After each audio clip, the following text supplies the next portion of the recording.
প্রিয় দর্শক, গদখালির সবচেয়ে সুন্দর পার্ক আজ আমার মাধ্যমে আপনাকে স্বাগত জানাচ্ছি। মাত্র ৬০ টাকা খরচ করে কিভাবে এই সুন্দর পার্কে আসলাম, আপনি গদখালিতে আসলে কোন পার্কগুলোতে মাস্ট ভিজিট করবেন এবং ফুল ফুটছে কিনা সেই সমস্ত ডিটেলস নিয়ে থাকছে আজকের এই ভিডিওটি। Hello everyone, this is Sagar, welcome back to my another videos. গদখালিতে এই বছর এই পার্কটাকে নতুন করে বানানো হয়েছে। এই পার্কের ডেকোরেশন এত চমৎকার করে সাজানো হয়েছে, আপনি যদি একবার যান তাহলে আর আসতেই চাইবেন না।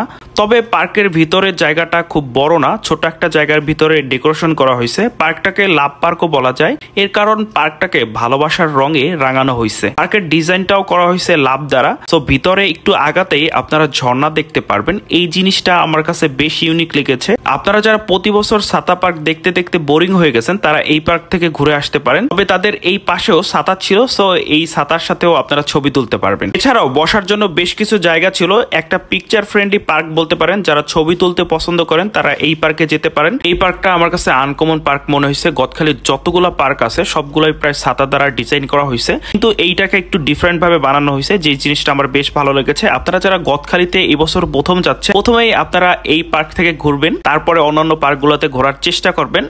এই পার্কের নাম নিউ ভাই ভাই মিরাক্কেল গার্ডেন, আর এইটা হচ্ছে তাদের মেইন গেট। আর এই পার্কে ঢুকতে আপনাদের জন প্রতি 40 টাকা করে খরচ করতে হবে। আমার কাছে প্রবেশ মূল্যটা একটু বেশি মনে হয়েছে, 30 টাকা হলে ঠিক ছিল, এর কারণ জায়গাটা বেশ বড় না। এই পার্কে ঘোরার পরে আপনারা চলে যাবেন মনোয়ারা পার্কে, এর ঠিক পাশেই। এই পার্কের এরিয়াটা বেশ বড় এবং ভিতরে অনেক ফুল গাছ আছে। যারা ছাতার সাথে ছবি তুলবেন ভাবতেছেন তারা চলে যেতে পারেন। আর এই পার্কটাও আমার কাছে বেশ ভালো লেগেছে। এর পাশাপাশি বাচ্চাদের জন্য বেশ কিছু খেলনা ছিল, সো আপনার বাচ্চারা বেশি এনজয় করবে, তাদেরকেও সাথে করে নিয়ে যেতে পারেন। আর আমার পেজে এই পার্ক নিয়ে ফুল ডিটেলসে ভিডিও দেওয়া আছে, সো চাইলে আপনারা সেটা দেখতে পারেন। এইবার বলি আপনারা কিভাবে এই পার্কে আসবেন। খুলনা রেল স্টেশন থেকে 6:15-তে বেতনা এক্সপ্রেসে করে আপনারা চলে আসবেন ঝিকরগাছা রেল স্টেশনে। জনপ্রতি আপনাদের 35 টাকা করে লাগবে। ঝিকরগাছা থেকে 20 টাকা দিয়ে আপনারা চলে আসবেন গদখালিতে।